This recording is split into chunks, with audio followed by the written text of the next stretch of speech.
Qué buena pregunta. Ahí van a ver que tienen que tocar ahí un botoncito que Vamos a aparece en poner, sí, pantalla. Perdón, sí. ahí seguimos. No, todo bien, fantástico. Bueno, decía, algunos ya los conozco de los encuentros que hemos tenido y que hemos trabajado muchísimo, así que es un placer volver a encontrarnos y a otros no los conozco, pero bueno, espero que les sirva mucho la charla que vamos a tener hoy.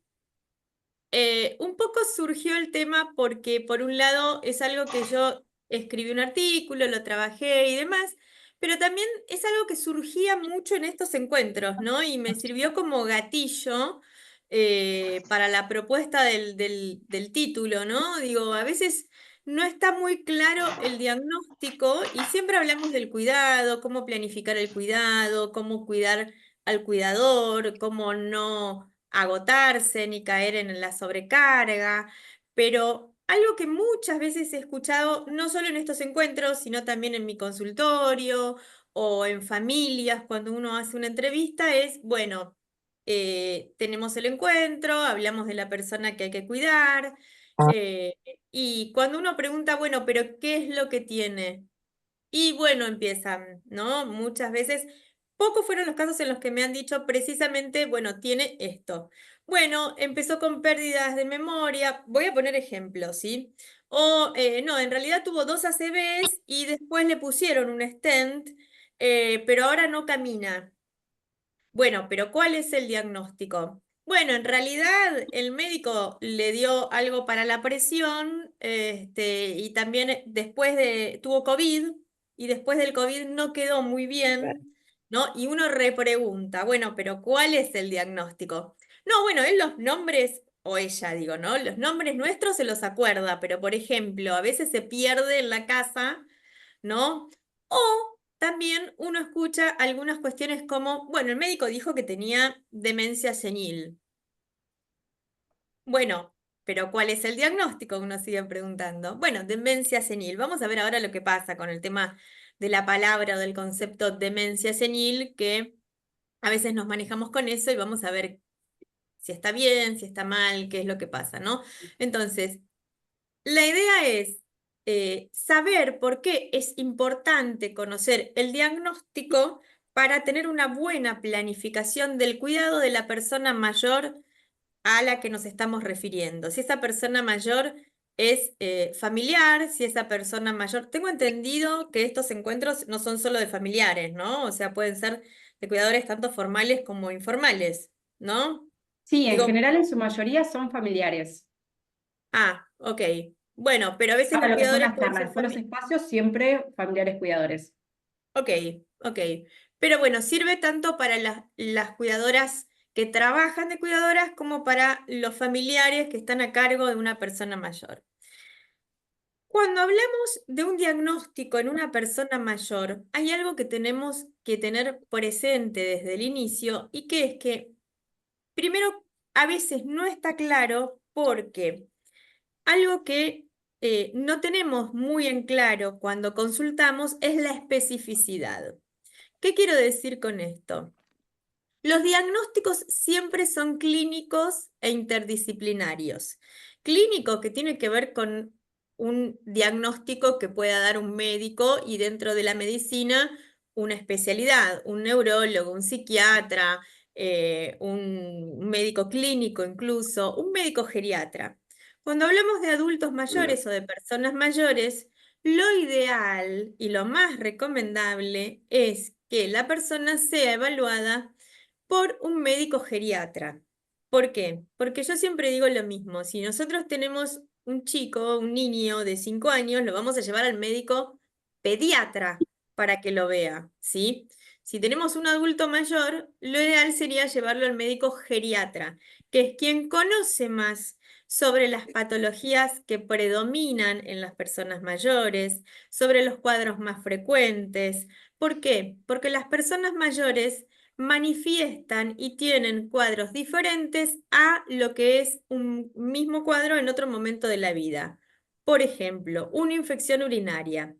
Si alguien que tiene 40 años tiene una infección urinaria, a lo sumo tendrá ardor al orinar, le dolerán un poco los riñones, estará con un poco de fiebre quizás, le dan un antibiótico, lo toma, pero esa persona puede seguir haciendo su vida normal.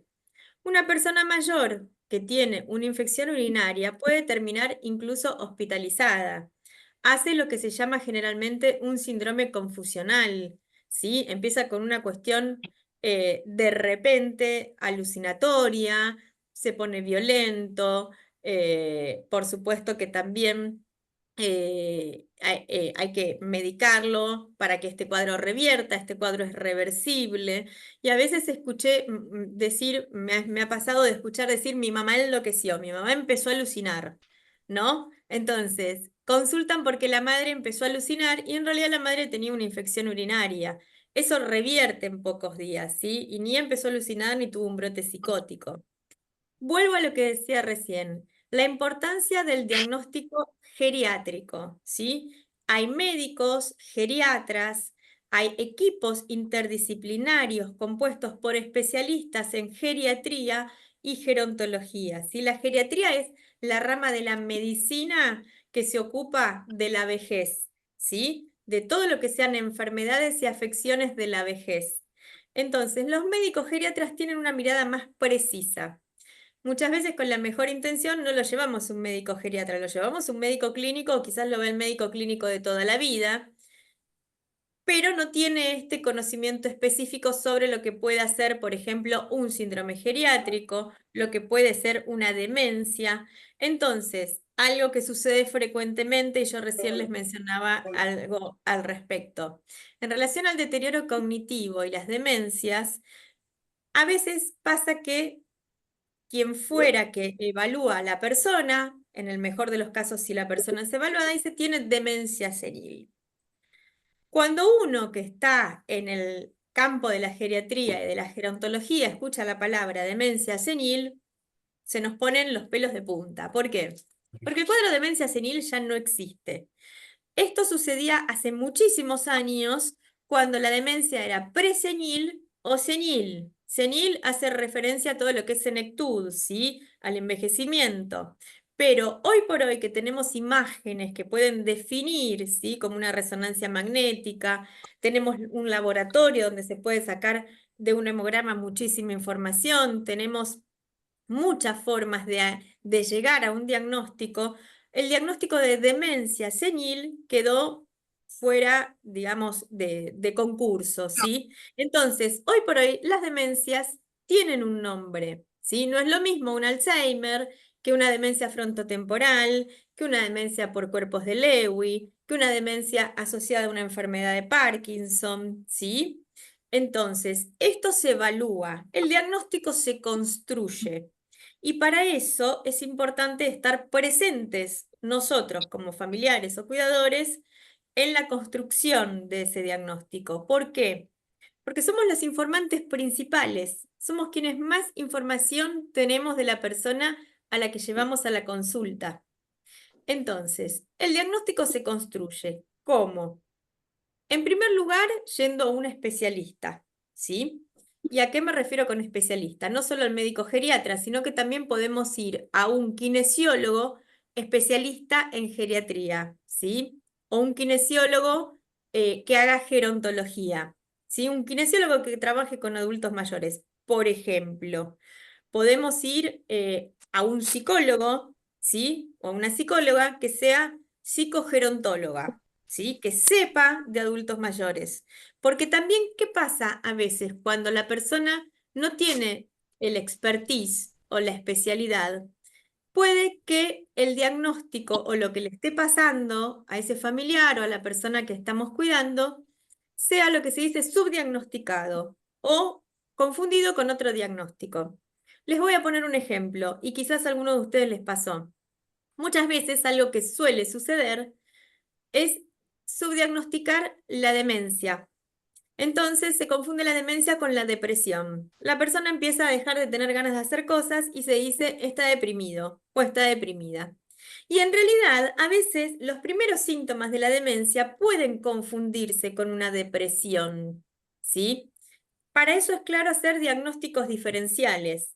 Y para eso no es lo mismo llevar al familiar a un psiquiatra, ¿sí? A lo mejor lo llamamos a un psiquiatra, el psiquiatra lo medica como depresivo y la persona no va a evolucionar, digamos, ni a involucionar en su depresión, pero va a seguir desarrollando la demencia.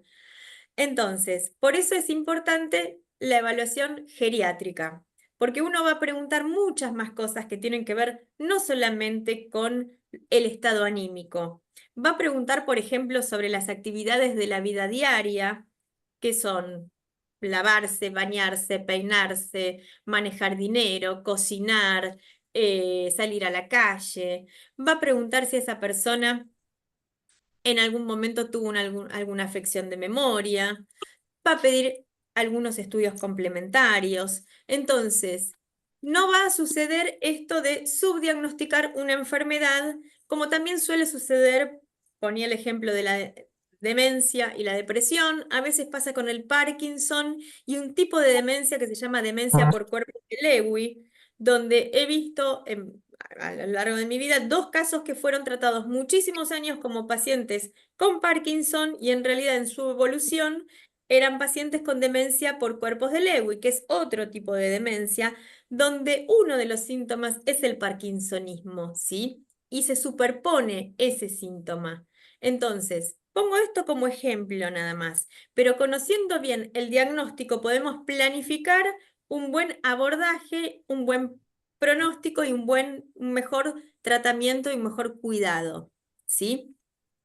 Cuando yo les hablaba de la especificidad, no me refiero solamente a las demencias, si bien es un tema muy común, porque a veces no solamente las personas mayores pueden evolucionar digamos, la demencia no es un destino seguro del envejecimiento. A veces cuidamos a personas mayores que tienen otras limitaciones, como pueden ser las limitaciones funcionales. Entonces, no tienen ninguna limitación cognitiva, como es el caso del deterioro cognitivo de la demencia, pero sí tiene una limitación funcional, entonces la persona quizás no camine, esté en silla de ruedas, use un andador, use un bastón, no se pueda trasladar, esté postrada, ¿sí? Quizás haya alguna limitación que no sea ni funcional ni cognitiva y sea una limitación social. ¿Qué quiero decir con esto? Que la persona no cuente con familiares. Estamos acá, algunos, muchos son familiares, los conozco, pero a veces no todas las personas mayores tienen familiares que puedan hacerse cargo o responsables de ellos. Entonces, en esos casos tenemos que saber si necesitamos contar con una tutoría, una curatela, si el caso hay que, digamos, mediatizarlo vía legal, ¿sí? Si hay que acudir a un curador, ¿cómo se maneja todo eso, ¿no? Porque siempre pensamos en la persona que tiene hijos o que tiene un marido o una esposa y que los hijos se hacen cargo, pero no siempre y no todos los casos que he visto y no todos los casos que se consultan son así.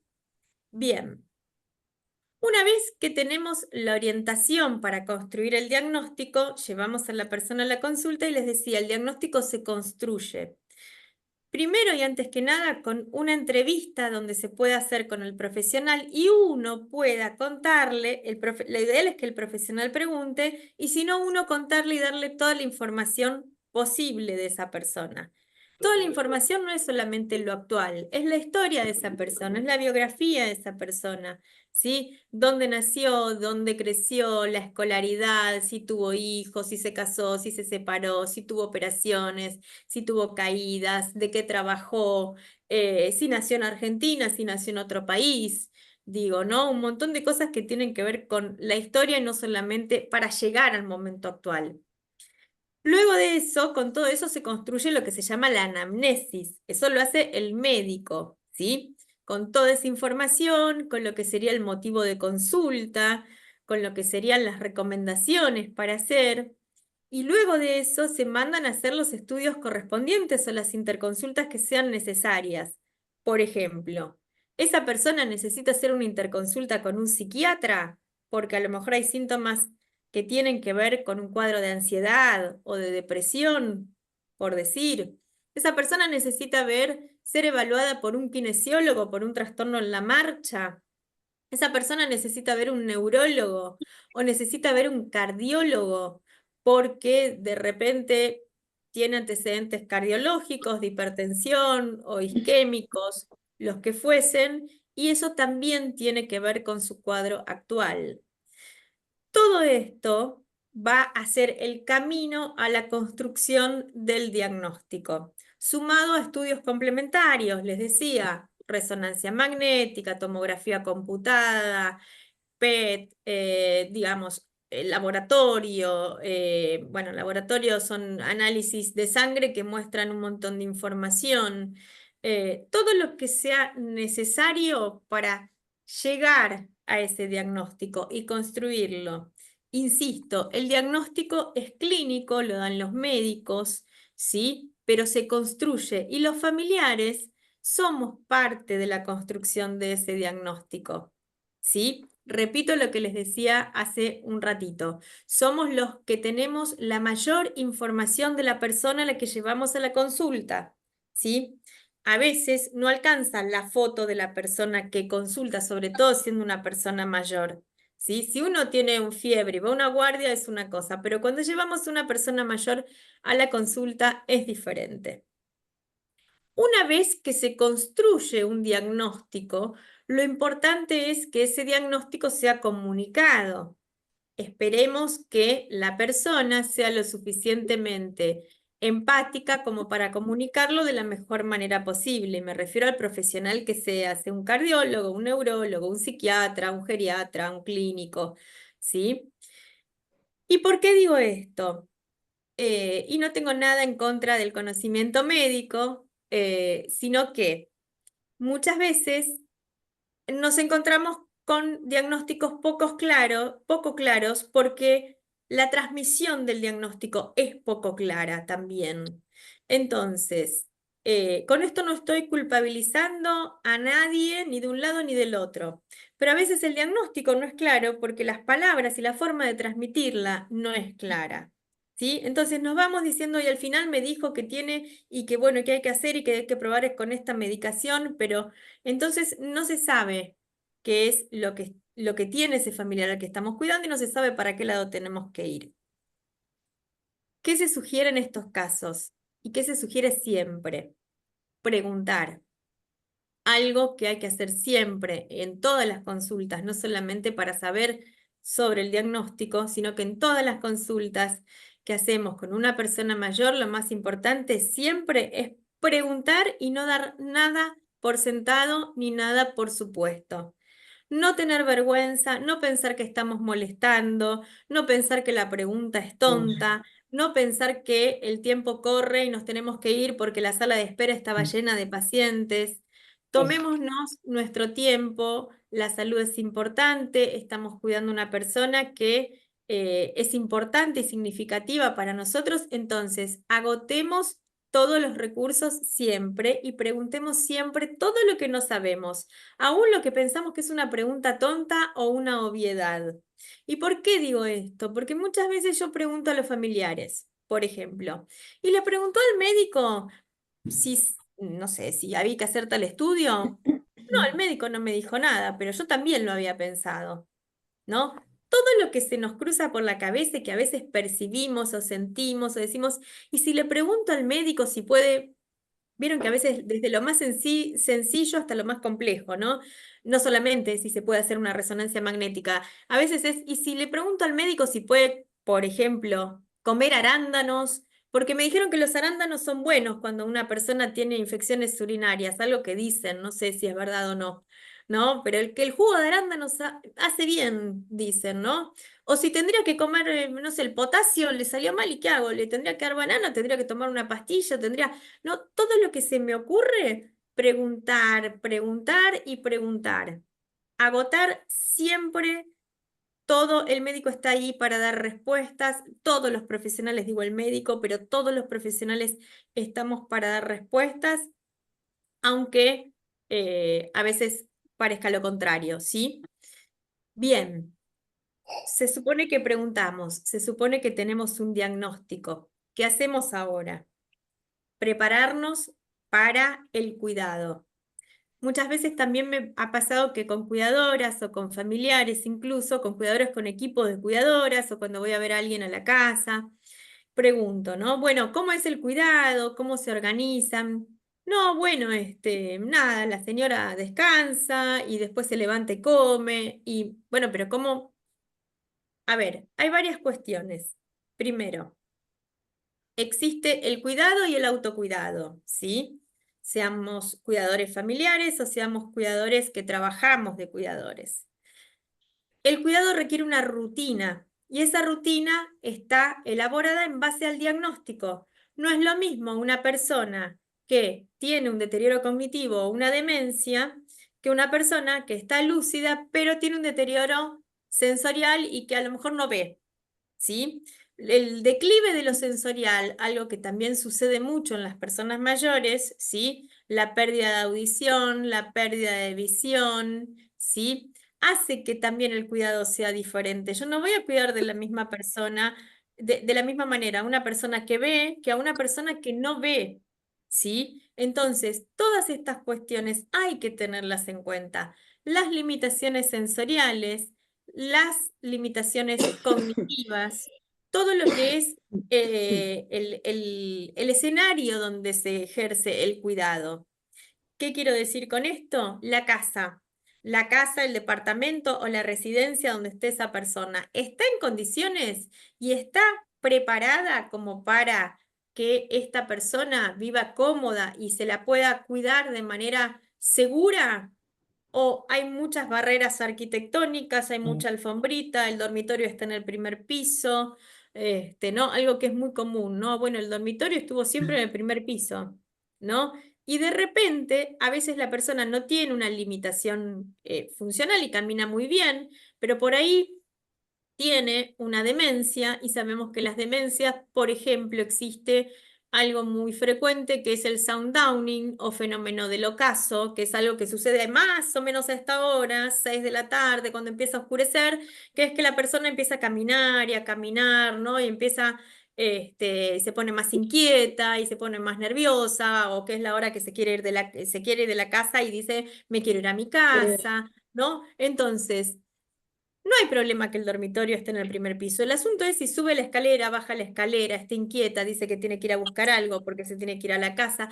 Y en ese momento es cuando tenemos que pensar, bueno, realmente es lo ideal que el dormitorio esté en el primer piso. No se puede acondicionar, por ejemplo, si fuera una casa, que el dormitorio esté abajo. Si es un departamento o una casa o lo que fuese, el baño tiene bañadera, puede entrar a la bañadera, puede levantarse y la bañadera es resbalosa, tiene una baranda para que se agarre o una silla de baño. Digo, hay un montón de cuestiones que tienen que ver con las herramientas que tenemos que usar para el cuidado, ¿sí? Con el entorno, con preparar los entornos, con que no haya alfombras, con que no haya barreras arquitectónicas, insisto, escaleras, escaloncitos, la luz, la ventilación, los adornos, los adornitos, todas las cosas que puedan ser un obstáculo para la vida de la persona. ¿Por qué digo esto? Porque también me ha pasado muchas veces, nosotras muchas veces vamos a ver pacientes a domicilio, digo, no digo nosotras porque sé que María también lo hace, yo lo hago, no siempre los pacientes pueden venir al consultorio, y a veces entramos a domicilios donde nos asombramos de la cantidad de cosas que hay y decimos, ¿cómo esta persona puede circular en esta casa, ¿no? Y una mesita ratona, y un sillón, y un silloncito, y una puerta para entrar y otra puerta que va para el baño y el baño que tiene una puerta y otra puerta y el lavatorio, ¿no? Digo, todo esto también hace el cuidado. El cuidado no es solamente la asistencia, ¿sí? Sabemos que el modelo asistencial cambió hace muchísimo tiempo. El modelo asistencial era cuidar a la persona mayor, que esté higienizada, que esté alimentada, que tome la medicación y que mire un poco de tele o esté un poco distraída durante el día o que haga alguna actividad. Hoy por hoy el modelo de cuidado es totalmente diferente. Entonces, fíjense todas las cosas que tenemos que tener en cuenta a la hora de planificar el cuidado. Evaluemos los recursos. Y cuando hablo de recursos, uno piensa en lo económico. Sí, lo económico es importante, saber con qué dinero cuento, saber si esa persona tiene una obra social, si tiene una prepaga, si qué cobertura médica tiene, si tiene un médico de cabecera, esto es importantísimo. Yo siempre pregunto, bueno, ¿tiene un médico de cabecera? Bueno, no, ella se atendía mucho tiempo con un médico, pero que ahora se jubiló y dejó de atender. Bueno, tiene que haber un médico de cabecera. Tiene que haber un control de esa persona de lo que es lo cotidiano. ¿Y a qué me refiero con esto? Lo cotidiano es, por ejemplo, si se alimenta, si descansa bien, lo que se llama la catarsis, ¿no? Si va al baño, ¿no? Una vez me pasó de ver, me llaman para ir a ver a un domicilio a una señora con un cuadro complejo. No se sabía qué tenía, la señora estaba, este, acá están poniendo mensajes de los conflictos familiares. Te me estás adelantando, Verónica, ya voy a hablar. Leí justo rapidito. Este, una vez voy a ver una señora con un cuadro como de excitación psicomotriz, una cosa medio rara, ¿no? Había ido al psiquiatra, que una cosa como que nadie, este, resumo. La señora hacía 11 días que no iba al baño. Y a mí de casualidad de casualidad, bueno, no de casualidad, pero se me ocurre preguntar, ¿esta señora va al baño? O sea, ¿quién la lleva al baño? Porque estaba en la cama, acostada, ¿no? Con los pañales, con una cosa como, digo, ¿va al baño sola? ¿La acompaña? ¿La lleva? No, bueno. Y se me ocurrió preguntar si iba al baño y en eso me dice una de las cuidadoras, ay, no, con eso estamos teniendo un problema. Hace 11 días que no va al baño. Obviamente que yo no tenía nada que hacer ya después de esa respuesta, ¿no? Por supuesto, me retiré, pero dije, por favor, este es un tema médico, una persona no puede estar 11 días sin ir al baño. Estaba muy incómoda, con un problema intestinal, imaginarán lo que era el panorama, ¿no? Pero siempre se piensa, ¿no? Frente a la alteración, bueno. Nada, era un cuadro de mucha excitación, con un deterioro cognitivo donde la señora no podía expresarse muy bien, ¿no? Digo, estas cosas también hacen al cuidado. Entonces, tener registros de esto, ¿no? Yo siempre digo que haya un cuadernito, que haya algo donde esté escrita la medicación, quién se encarga de dar la medicación.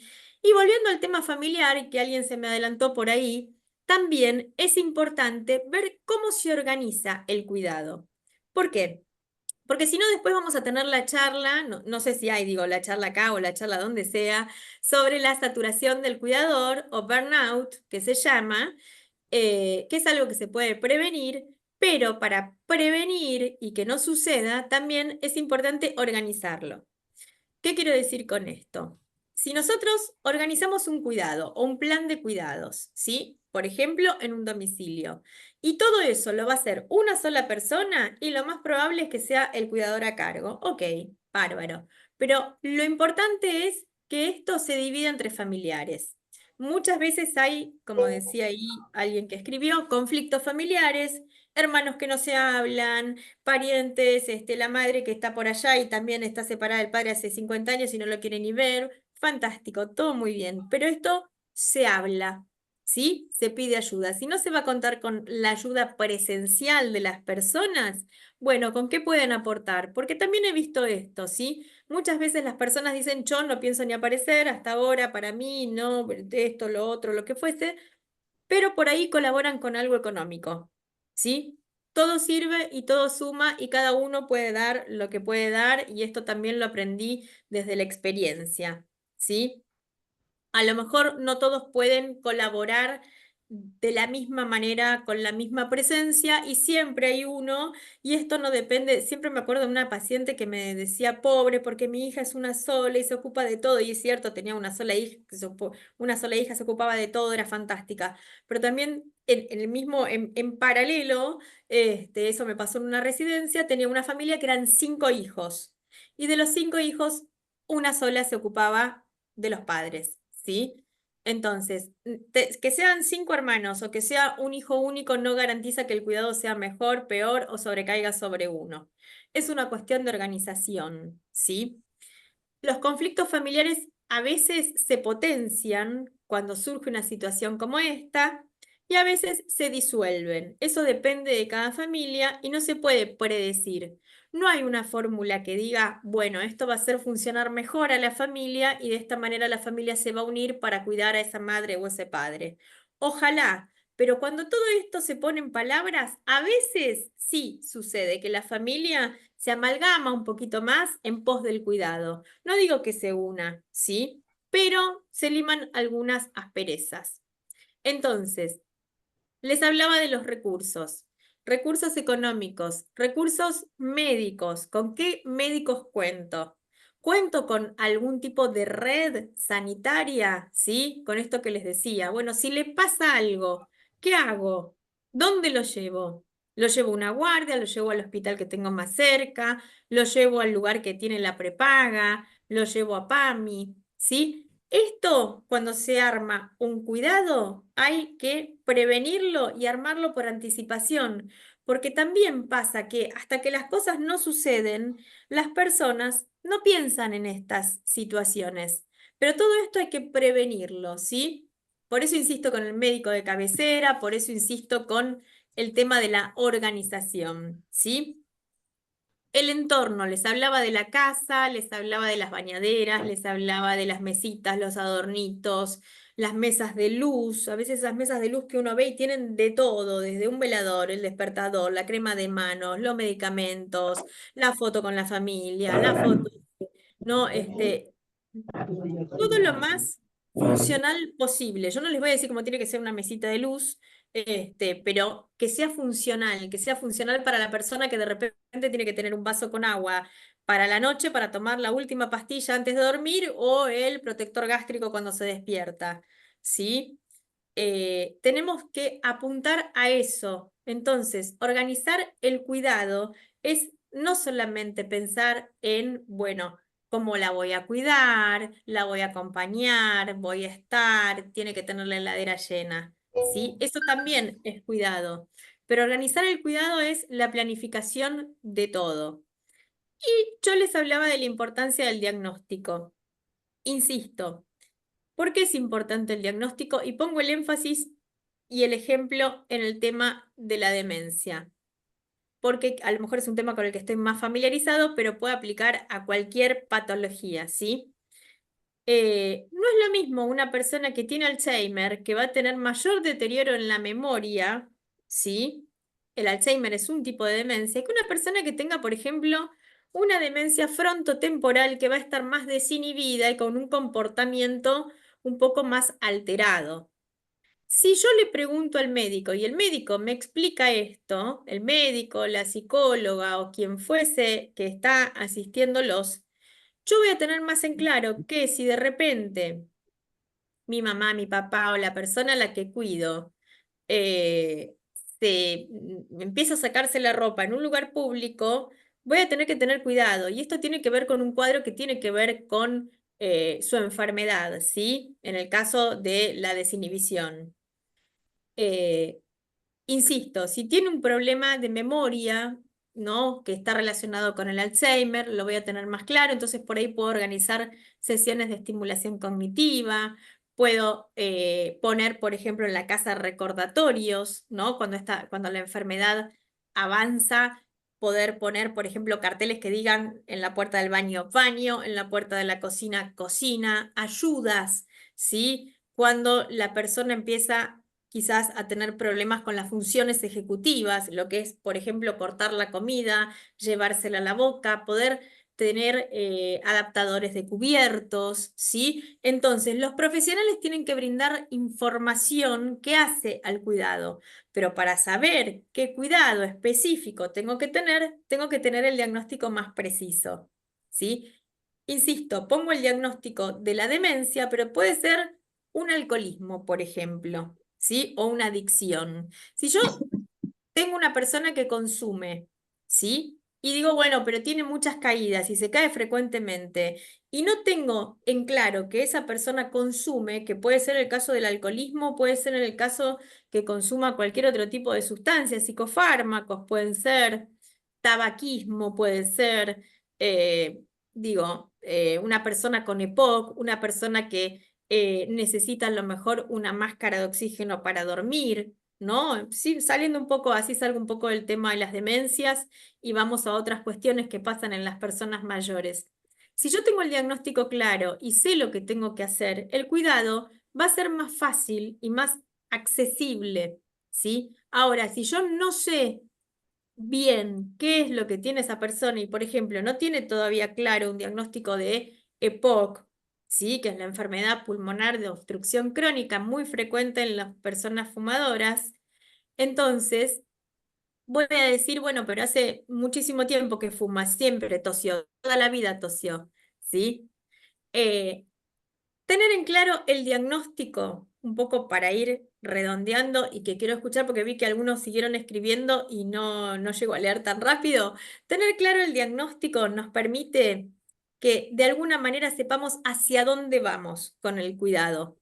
Muchas veces las familias están totalmente desorientadas, entonces, y los cuidadores también. Cuidar no es solamente cuidar de la misma manera, y esto también me ha pasado viendo cuidadoras, y no lo digo como una crítica, lo pongo como un ejemplo.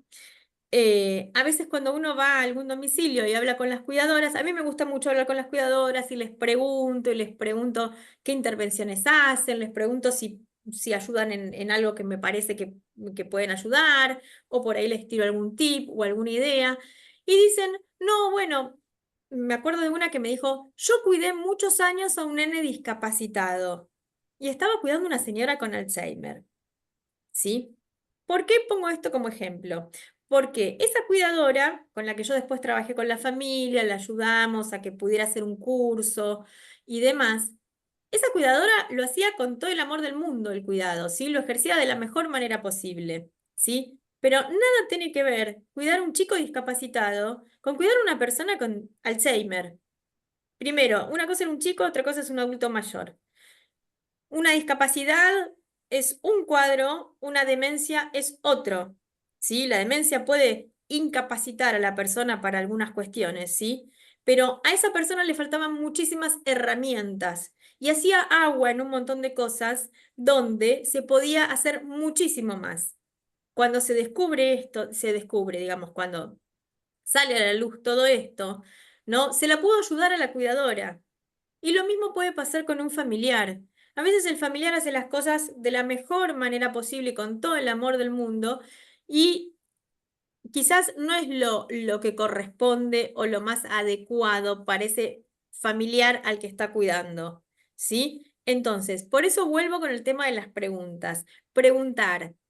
¿Qué pasa, por ejemplo, cuando se quiere ir de la casa? ¿Qué pasa? Algo que, bueno, hemos trabajado en los encuentros, ¿no? Pero ¿qué pasa, cuando me insulta? ¿Qué hago cuando me dice ¿qué hago cuando no quiere comer? ¿Qué hago? Digo, preguntar, todo eso hace el diagnóstico. ¿Qué hago cuando no quiere bañarse? ¿Qué hago cuando se pone agresivo? Todo eso hace el diagnóstico de la persona. Y todo eso tiene una lógica. Todos esos son síntomas de una enfermedad. Si yo conozco la enfermedad, voy a poder cuidar mejor. Y si voy a poder cuidar mejor, va a estar mejor la persona cuidada y yo también voy a estar mejor. Entonces, después no va a ser necesaria hacer tanta prevención y tanta, digamos, tanto pedido de ayuda sobre la saturación del cuidador, ¿sí? Porque de esta manera, conociendo, me anticipo. Y cuando me anticipo desde el cuidado, prevengo un montón de situaciones que sin conocerlas podrían ser de riesgo, tanto para la persona que cuidamos como para uno mismo, ¿sí? Así que eh, de esta manera voy redondeando un poco porque veo que algunos se tienen que ir, otros están preguntando y demás, así charlamos un rato. De esta manera tenemos que tener presente que, para que les quede claro, el diagnóstico tiene que ser preciso, bien definido, bien transmitido. Si tienen un médico, un profesional, el que sea, que no les dice nombre y apellido de lo que la persona a la que ustedes están cuidando tiene, insisten. Y si no, esa persona no se los da, bueno, pregunten a otra, ¿sí?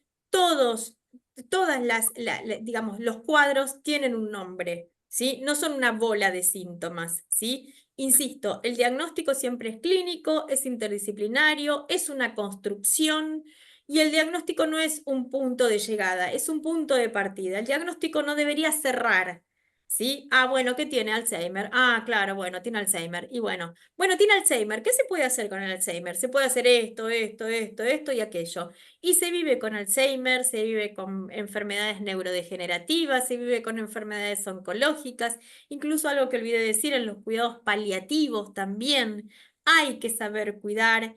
Y no es lo mismo cuidar porque sí que cuidar en el caso de una persona que está en fin de vida o en cuidados paliativos. De eso también es importante asesorarse, preguntar si se puede armar un cuidado paliativo en una casa o consultar. Hoy por hoy hay muchas instituciones y grupos, incluso como este, pero específicos, ¿sí? Donde tratan estas temáticas.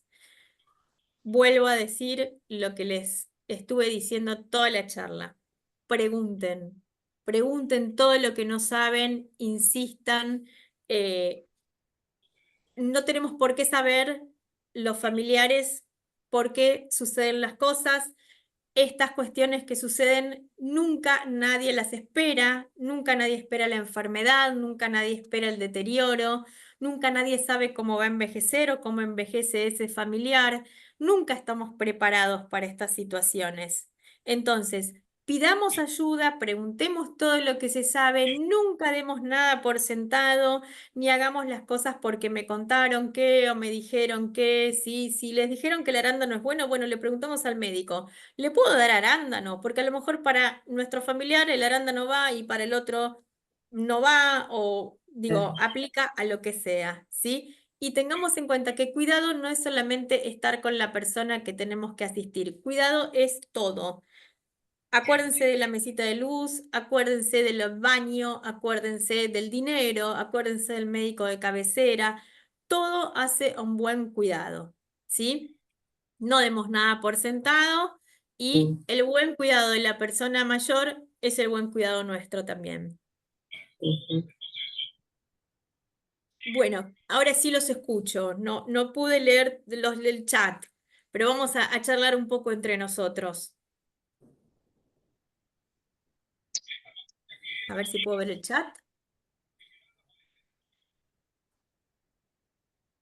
Susana, ¿vos estás queriendo hacer algún comentario? Apareció justo, me ¿A parece. mí me estás hablando, María? Sí, sí. Ah, no, no, no, se Ah, me porque salió un achicó la sonido. imagen, se me achicó la Perfecto. imagen. Sí, sí, perdón, perdón. No, ningún problema. ¿Alguien quiere hacer alguna consulta?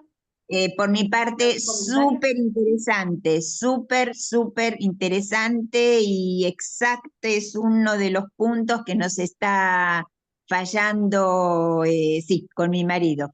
Es perfecto, perfecto, me vino perfecto. Gracias. No, gracias a vos, Susana. Espero que te sirva, que te ayude. Sí, sí, sí, sí, sí, sí, sí, sí. Muchísimas gracias.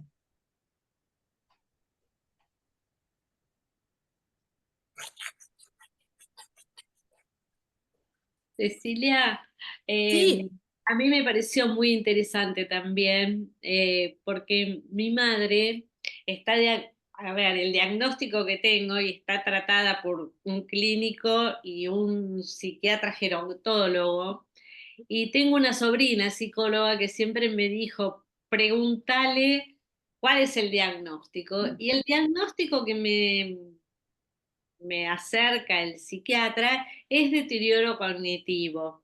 Mi mamá no es un caso agudo, creo yo. Lo que tiene es la memoria reciente deteriorada, pero después ella o sea, no es una persona que vos tenés que estar plenamente, no vive sola, está con una persona en su casa, mi hermano y yo la asistimos en todo lo que es necesario. Ahora me quedó la duda si yo tengo que insistirle al psiquiatra en ahondar este diagnóstico del deterioro cognitivo que tengo, porque le ha hecho test, ¿cómo se llama? Evaluaciones. evaluación neurocognitiva. Sí, le ha hecho. Anteriormente estaba con una neuróloga que estaba muy medicada y mi mamá decía que la estaban envenenando y yo notaba que no había avances, entonces decidí cambiarla.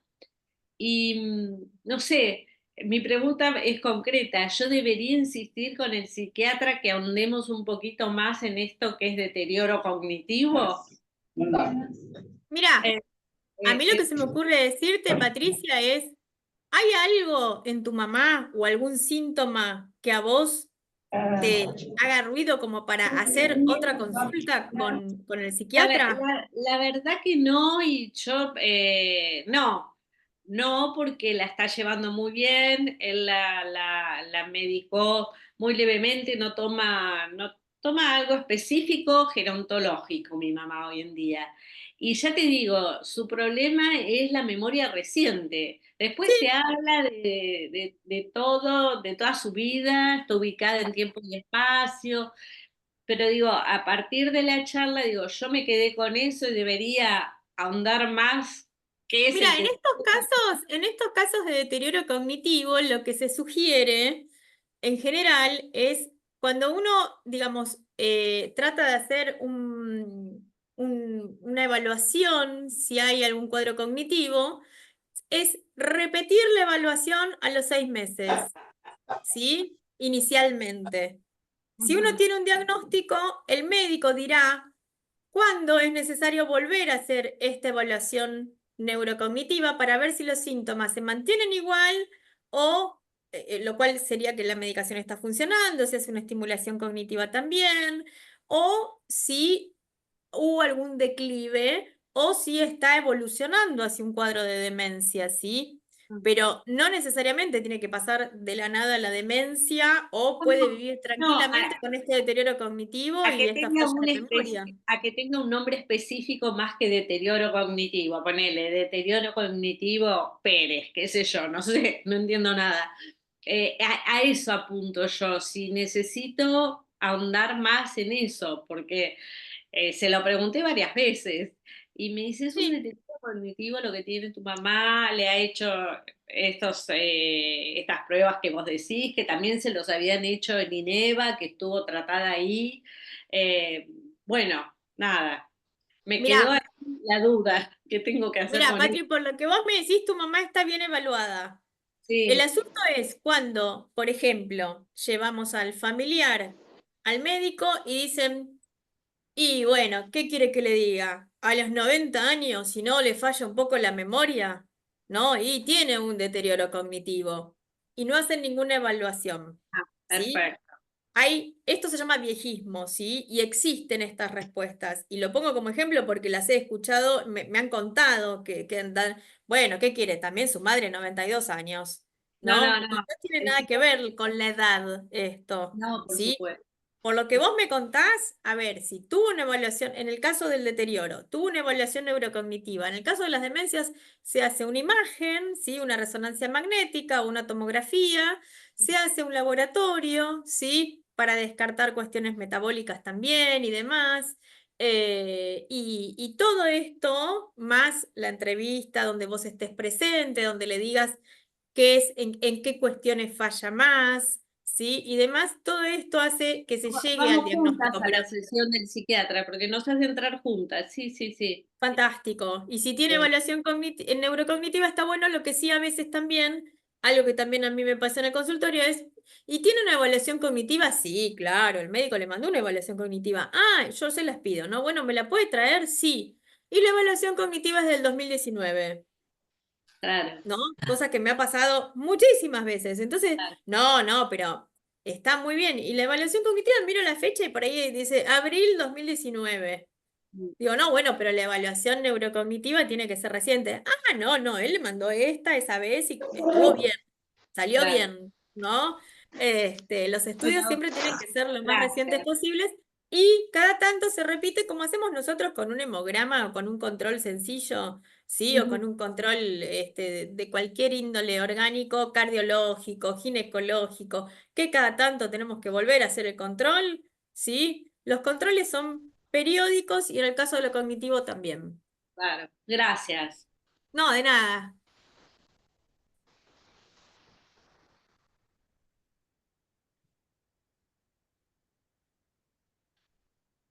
Verónica, que es la que preguntó sobre los conflictos familiares. Ahora estoy viendo el chat.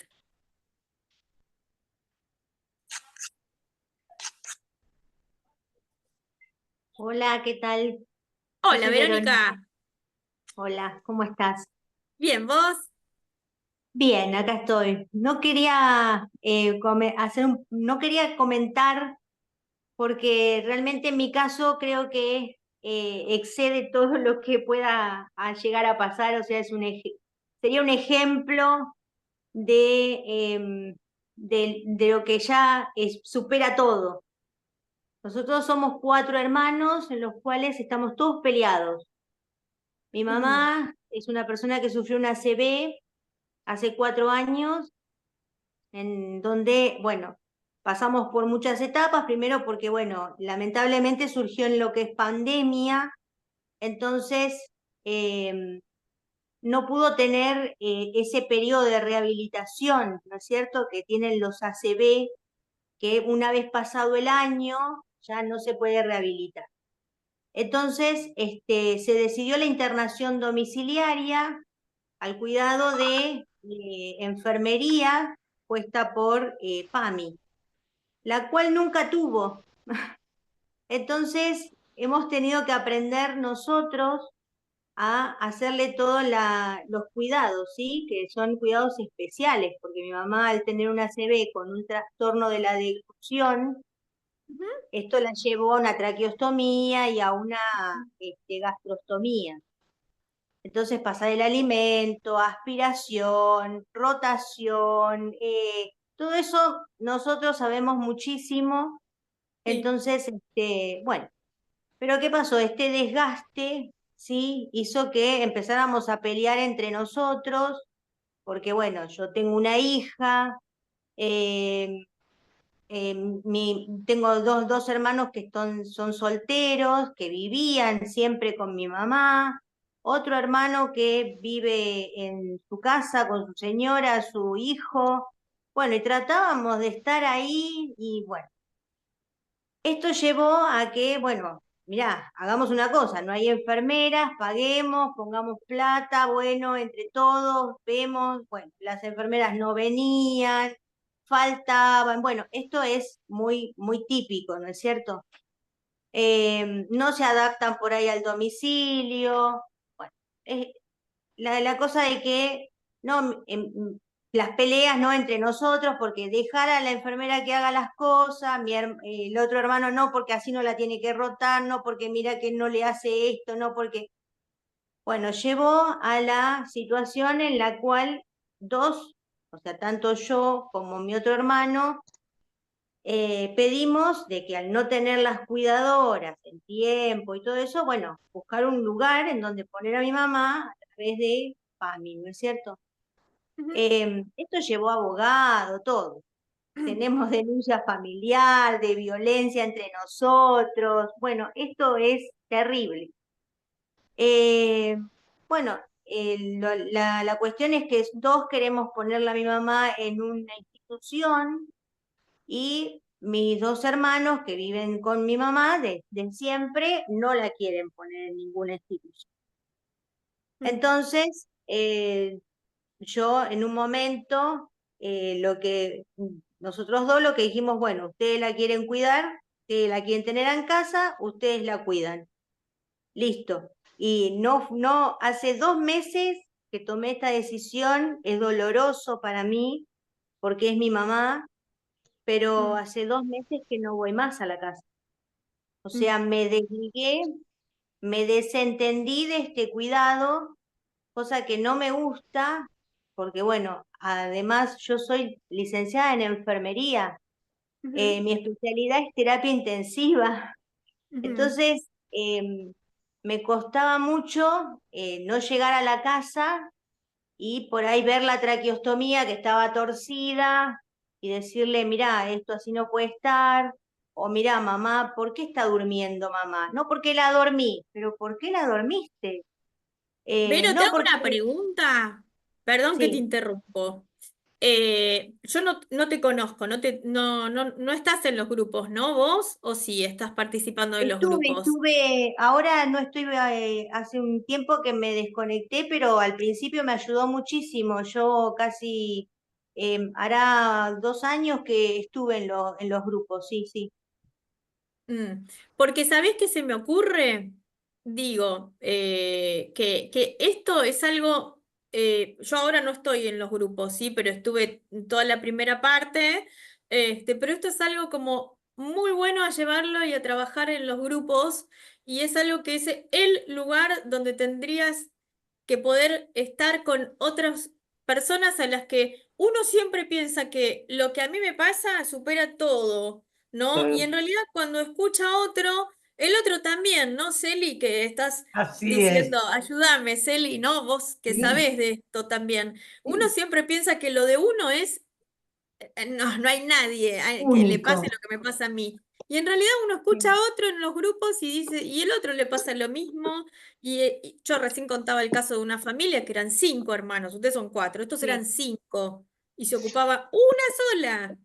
sí. Una sola se ocupaba, ¿eh? No, los otros ni opinión omitían. En tu caso, por lo menos, opinan, te diría. ¿No, Celi? ¿Qué decís? Así es. Digo, me parece que es algo que te ayudaría muchísimo y creo que María se puede incorporar, ¿no? ¿A los grupos ahora? Sí, totalmente, totalmente. Ahora, perdón, ya que me das pie, Ceci, les voy a Sí. contar. Tenemos dos grupos, uno que es los días lunes, otro que es los días miércoles.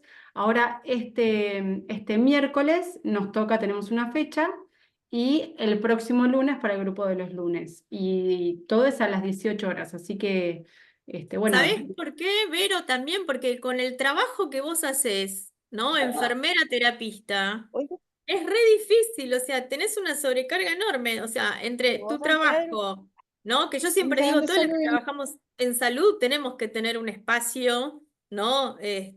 Donde descargar o un espacio terapéutico, una terapia, un tratamiento, algo, ¿no? Porque trabajar en salud y trabajar sobre todo lo que vos hacés, ¿no? Que ves gente con traqueostomía y todo esto que contás, pero una cosa es ver un paciente donde entrás y salís y te pagan para estar en ese lugar donde trabajás. Y otra cosa es tu mamá. Es re doloroso. Imagino que estará sufriendo un montón que hace 2 meses que no la ves. Pero todo Sí, esto creo que sería buenísimo trabajarlo en el grupo. ¿Sí? sí. Porque hoy el Además, tema que nos convoca es el tema más que nada del diagnóstico, de saber para dónde ir cuando tenemos un diagnóstico, no cuando tenemos situaciones que se presentan permanentemente y que son difíciles de resolver. Eso me parece que es un tema más para los grupos. sí, y además me gustaría, porque bueno, yo em, quise como también ayudar un poco, ¿no? Al ver toda esta situación, yo estoy trabajando, le comento así, ¿no? Estoy trabajando en una empresa que es justamente de que nosotros, la empresa tiene así domicilios, ¿sí? Y cubrimos con Ujú. cuidadoras, con enfermeras, bueno.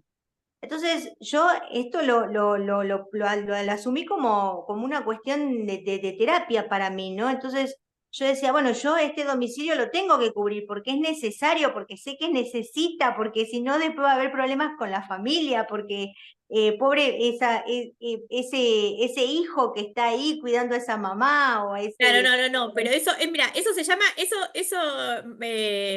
con María, sabemos que, digo con María porque somos colegas, somos psicólogas, sabemos que eso se llama contraidentificación, ¿sí?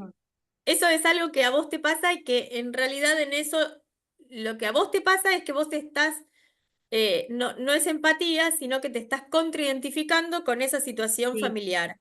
Cuando en realidad lo que sería más importante es el desdoblamiento profesional, ¿sí? Vos ahí sos una profesional. Pero insisto, todo esto sería bueno trabajarlo en un grupo y lo digo también mm, por respeto porque a lo mejor hay otros compañeros que quieren contar alguna experiencia sobre la charla de hoy. ¿Eh? sí, Vero, bueno, yo creo que buenísimo.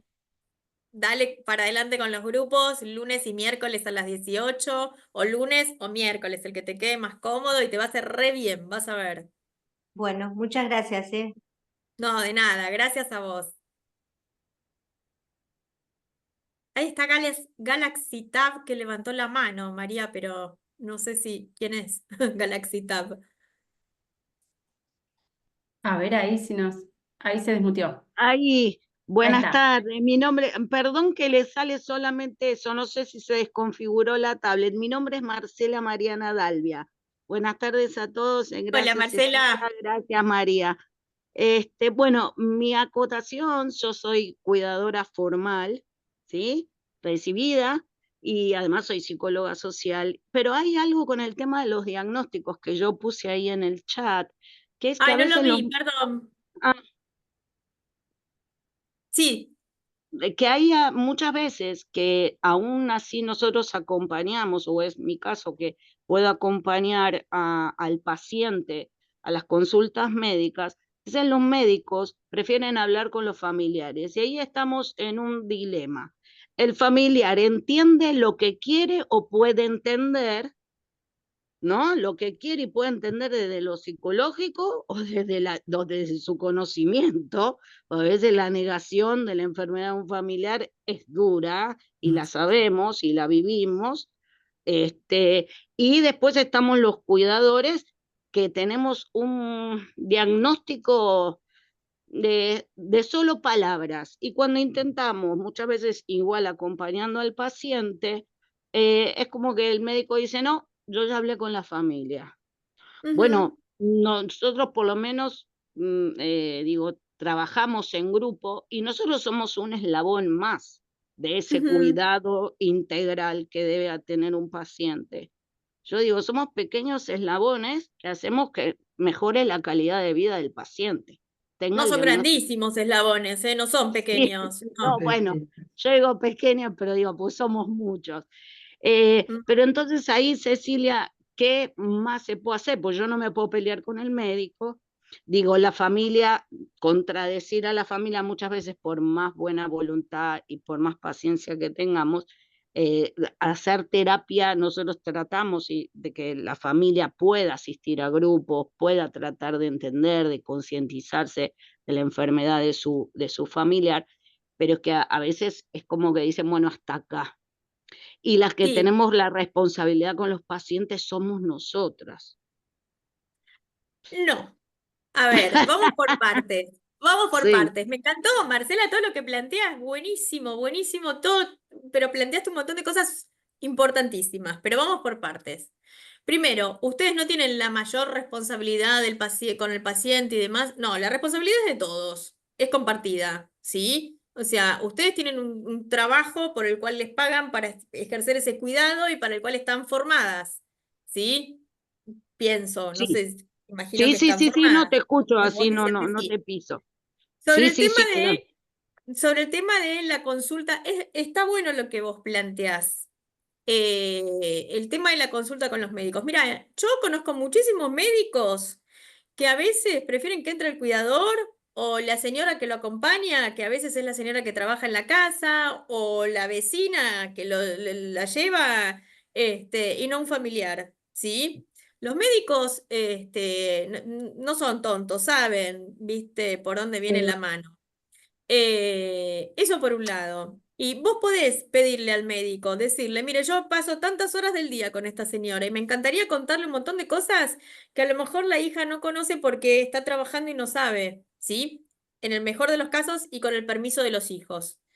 Previo a eso, podés hablar con la familia, con los hijos o con quien sea, decirles, a mí me gustaría participar de la consulta, ¿sí? Porque tengo un montón de información que a ustedes les puede servir y a la señora le puede hacer bien.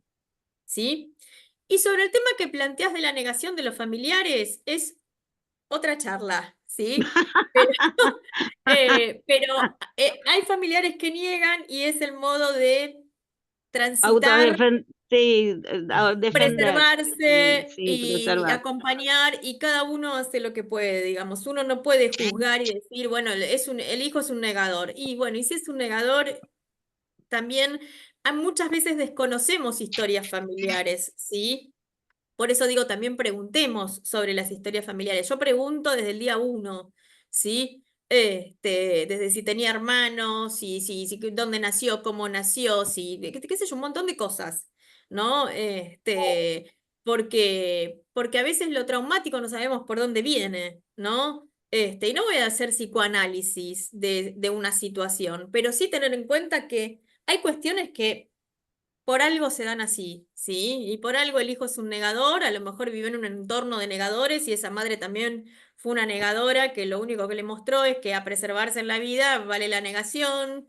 Digo, no sé, estoy diciendo algo, ¿sí? Sí, Pero hipótesis, hay hoy un millón de vos podés hipótesis, sí, saber como sí. psicóloga social o como psicóloga o lo que fuese, podés tener mucho conocimiento, pero no es tu lugar si vos sos cuidadora, tratar de cambiar el modo de acompañar a la madre de ese hijo. Si ese hijo es negador o no es negador, que vaya a terapia, que lo trabaje, y no es tu tarea, ¿sí? Porque después también los cuidadores se saturan. Y bueno, también quieren cuidar a la señora, hacer terapia del hijo y hablar con el médico.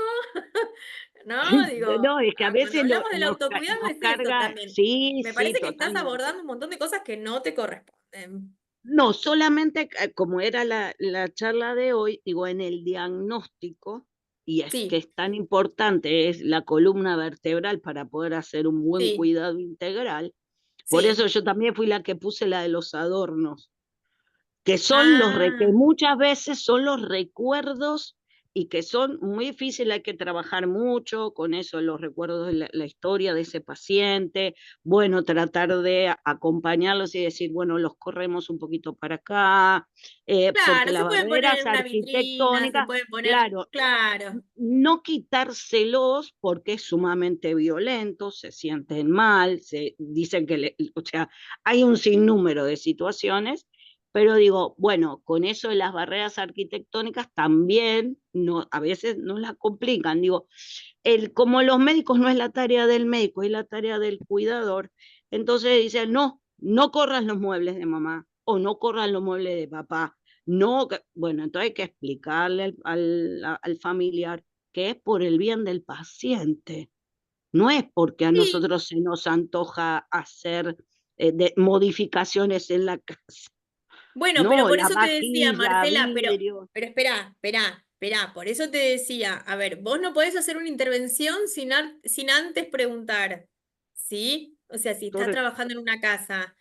Entonces no vas a ir mañana y vas a sacar las alfombritas que haya en la casa porque hoy escuchaste que Cecilia Millán en la charla dijo que había que sacar las alfombritas porque son peligrosas, porque las personas se pueden patinar, o las alfombritas ni hablar esas que se pliegan, ¿viste? Porque en realidad uno tiene que preguntar, uno está en una casa ajena y está en un trabajo, ¿no? Si uno está en una oficina y trabaja en una oficina y tiene, digo un ejemplo nada que ver, pero tiene un escritorio y uno no llega y corre al escritorio y lo lleva a la otra oficina porque es más linda y más luminosa, ¿no? Uno siempre, esas modificaciones se pueden hacer con el consentimiento de la familia y por supuesto dando la justificación de por qué sería conveniente. A mí me pasó una vez, voy a la casa, mira, ahora me hiciste acordar, una casa de una señora, un matrimonio, y vivían en una casa, todo muy lindo, qué sé yo, y tenían esas alfombras persas.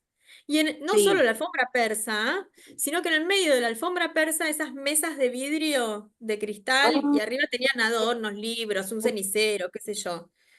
Los dos con andador, ¿no? Entonces yo Ay, les digo, me parece que no está bueno, le digo a la hija, estaba la cuidadora, le digo, no está buena esta alfombra porque la verdad que semejante alfombra persa, en el medio la mesita de vidrio, ¿no? De cristal, no sé de qué era, qué sé yo.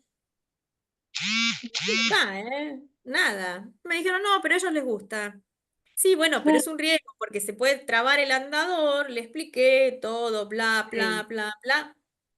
Y, pero mi mamá y papá en ese sentido no les gustan los cambios, me dijeron. ¿Qué voy a hacer? ¿Me voy a tirar en el piso y voy a hacer, con la No, alfombra? no, No, digo, bueno, no, yo pero digo, les aviso que se es lo trabaja mejor así, y y esto claro. es para evitar un riesgo mayor. Entonces les pedí a los dos señores que no este matrimonio, que cuando pasaran por el comedor, trataran de pasar más cerca de la pared, porque la alfombrita podía trabarles el andador y bueno, uno hace también hasta donde lo dejan, ¿no? Pero yo la indicación la di. Sí, a eso me refiero. Las indicaciones uno las da porque no avasalla dentro de una familia como diciendo, acá vine yo. No, porque por lo general somos tres los turnos. Entonces somos un grupo que trabajamos de forma integral. Pero Sí, digo, sí. ese ejemplo que pones, Cecilia, ese ejemplo que pones es más común de lo que uno cree. Re, Así lo sí, mismo con la bañera o con la sí, bañadera, digo, con las escaleras, con la sí. cocina, o sea que de repente dicen, no, mi mamá es independiente y se cocina sola.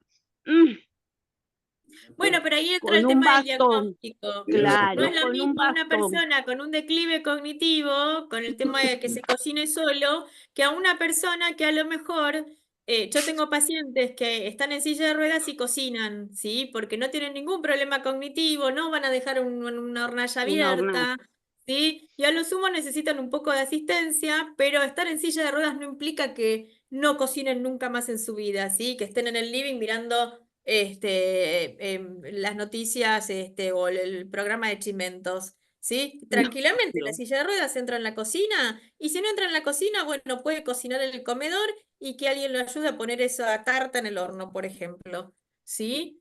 Pero, digamos, por eso hablábamos de los diagnósticos y de la preparación de un buen cuidado. gracias, Cecilia, gracias a Gracias a vos, todos. Marcela. No, por favor.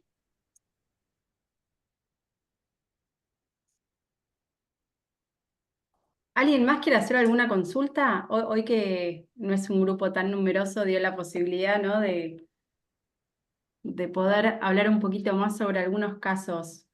Elizabeth, creo que ahí estás levantando la mano. Sí, hola, buenas tardes. Yo Buenas trabajo hace tardes. 4 años, tarde y noche, hace 4 años con una señora, ahora quedó viuda hace un año, y cuidaba al marido que tenía Alzheimer. Y ella tiene una demencia leve todavía y es epiléptica, pero es epiléptica rígida, le da rigidez, no es de convulsiva. Entonces, ella es bastante activa, pero sí no realiza ninguna tarea del hogar.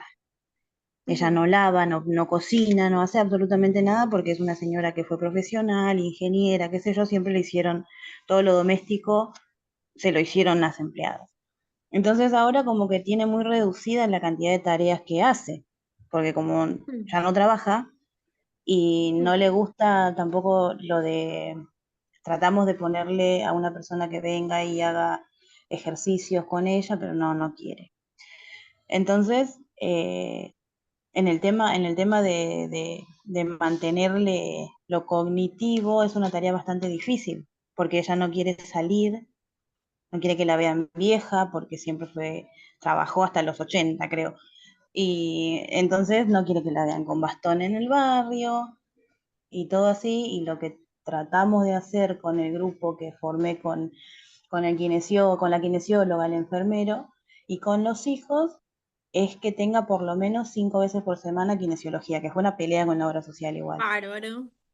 Pero a ella le gusta, ella hizo pilates toda su vida y natación, entonces por ese lado conseguimos que tenga 5 sesiones de kinesiología por día, que posterga todo por la kinesióloga. Ujú. O sea, si la invitan a almorzar, le dicen, no, yo a almorzar no me invites, porque de lunes a viernes tengo kinesiología, invítame a desayunar o a merendar, a cenar. Sí. Entonces, es ir buscando la vuelta y adaptarse. Ella tiene una casa muy grande, que vivían acá con todos sus hijos, y el tema de las alfombras. Ujú. Y antes de que falleciera el marido, lo primero que yo solicité fue remover las alfombras y poner luces, porque ellos se Ujú. levantaban solos, ellos se quedaban solos a la noche, hasta los 90 casi.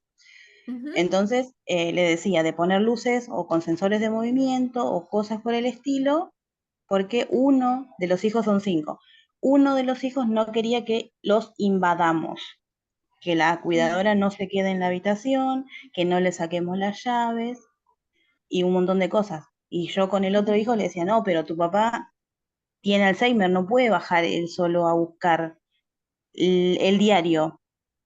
O sea, ujú. no es que le estoy quitando la libertad, lo estoy cuidando. Yo, si él quiere ir al Canillita, vamos juntos, pero él solo no puede ir. Ujú. Entonces se lo tuve que hacer ver al hijo más accesible para que él le explique al otro hermano que no era cortarle la libertad, era cuidarlo, porque si él baja, porque hay veces que no vienen los canillitas, hay días en el año que no vienen. Si Sí. no está en el recibidor de la planta baja y se le ocurre ir a buscarlo al canillita y se desorienta en la calle, yo estoy arriba en el departamento con la señora, ¿qué hago yo si no vuelve? Sí, en estos casos yo lo que les recomiendo en relación a lo que cuenta Elizabeth, a lo que decía Marcela recién, Digo, es algo que bueno, saben que los que ya me conocen un poquito, es algo que yo trabajo mucho, que es el tema de la comunicación, ¿no? Y es cómo decir lo que estamos diciendo, ¿no? Si vos le decís al hijo, tu papá no puede ir solo porque si sale se puede perder, es un poco fuerte. Ahora, si uno le plantea, por ejemplo, aplica el canillita o aplica las alfombritas que recién decía Marcela, bueno, sería muy riesgoso tener esta alfombra en la casa, ¿no? O sería de mucho riesgo que fuera solo, ¿no? Yo creo que lo más conveniente es esperar un poco y que yo lo pueda acompañar. Y quizás no va a leer el diario a las 8 de la mañana, lo va a leer a las 10, pero yo prefiero cuidarlo de esta manera, ¿no? O sea, decirlo por la positiva, ¿no? Y no por el, no puede ir solo, no Claro, no, puede no, hacer esto, ¿no? No pero el puede tema haber es este, favoritas, ¿no? que hay Porque una también falta es de muy chocante para las comunicación, familias. ¿Cómo? hay una falta de comunicación en la familia. Bueno, hay muchas. Entonces es uno solo el que canaliza todo lo médico, todos los trámites, todo lo que tiene que ver con la casa, con la madre y el padre, y es con él con el que yo hablo. Es a él a Ujú. que me dirijo, tengo un problema, es a él. Y al resto se les informa, porque el resto no me suma en nada, porque no me compran un remedio, no tienen ni idea ni de lo que come la madre. Entonces yo Mm, canalizo por ese lado. mm. Cuando tuvimos ese conflicto por el tema de la llave, yo le dije, mira, no le dejes la llave a mano a tu papá porque vino de visita de Estados Unidos, viene 4 veces al año. Digo, no le dejes la llave a mano a tu papá porque si yo estoy con tu mamá, yo trabajo con los dos a la vez. En la señora que va de acá para allá para todos lados y el señor que tiene Alzheimer, que también iba y venía para todos lados, era una situación complicada para una casa tan grande que tiene 3 puertas Eli, y tres perdón que te pisos. interrumpo. Me imagino que vos Sí, estás en alguno de los dos grupos, de los lunes o de los miércoles. Yo sigo metiendo gente en los grupos, María, perdón. no, es la primera vez que pude entrar. Bueno, yo sigo, no es que parecería que estoy haciendo, ¿no? Que soy la promotora, pero nada que ver. Y está Pero, muy bien. insisto, me parece que, parecería que tuviese pautado, quiero decir esto, pero sí, lo promuevo porque he trabajado y por eso conozco a muchos de ustedes. Sí. Y me parece que si estás sola cuidando dos personas con Alzheimer, lunes a las 18 o miércoles a las 18. Incluite en alguno de los dos grupos, porque tanto vos como Marcela tienen muchísimo para trabajar Mm, y para ver que es un montón a veces todo no, esto, ahora hace ¿sí? un Tienen año que que tener falleció el señor. Ah, bueno, Estoy con la señora está con sola, una igual. Bueno, igual, Perdón, pero Ceci, perdón, sí, Elizabeth, justo iba a sí. aclarar, porque vos sos cuidadora formal, ¿no? sí, Entonces, lo que son los espacios de apoyo Ah, son solo claro, para tenés razón, cuidadores perdón. familiares, pero sí te voy a pasar después el dato de una fundación que se llama Fundación Espacios de Escucha, que ellos tienen diferentes encuentros para asistentes gerontológicos. sí, yo Así estoy que haciendo, yo hice asistente gerontológico de PAMI, que se dio por única vez un intensivo, que lo suelen hacer en un año, lo hice No, en pero ese es la el curso, universidad. ese es el claro, curso. claro. Después, si querés, escribime al mail de Camino Compartido Sí, y ahí te paso la información, ¿sí? Así podés ok. asistir a esos grupos. Lo que yo quise decir es que Sí, con tanta sobrecarga, digo, es cierto, es cuidadora formal, no me di cuenta, pero digo, es importante tener un espacio donde todo esto que estás contando hoy, ahora después de la charla, lo puedas trabajar, ¿sí? Sí, Puedas tener un espacio de me costó mucho supervisión, porque esto hice toda la pandemia con ellos dos.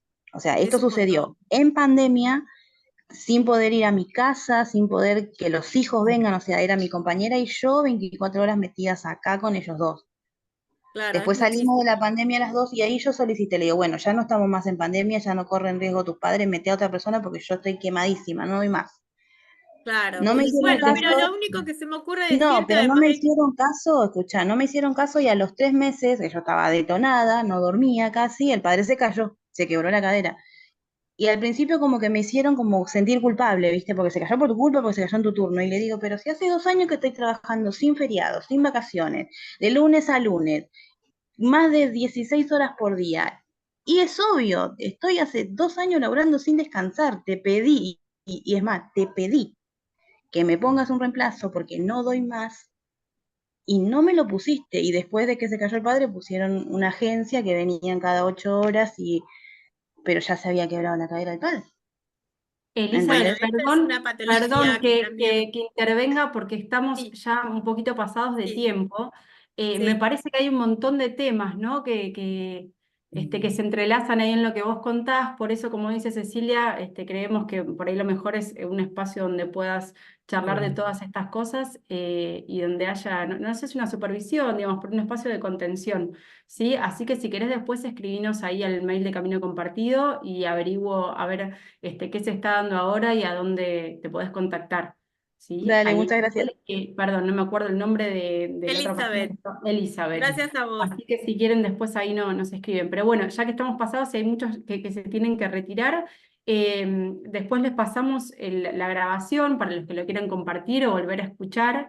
Ceci, gracias una vez más por toda la información, por ser tan concreta, tan clara y tan amorosa siempre, ¿no? Gracias, María, gracias a Así ustedes. que, Muchas bueno, gracias. esperamos verte en otra oportunidad. Gracias. Al resto, muchísimas gracias por estar. Celi, como siempre, gracias por acompañarnos Gracias. y por tus aportes.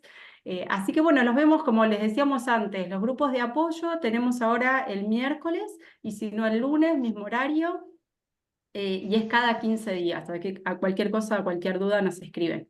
¿Sí? Bueno, gracias a todos. Nos Gracias, vemos la María, próxima. besos Gracias, a Ceci. todos. Nos vemos Gracias. pronto. Gracias. Gusto.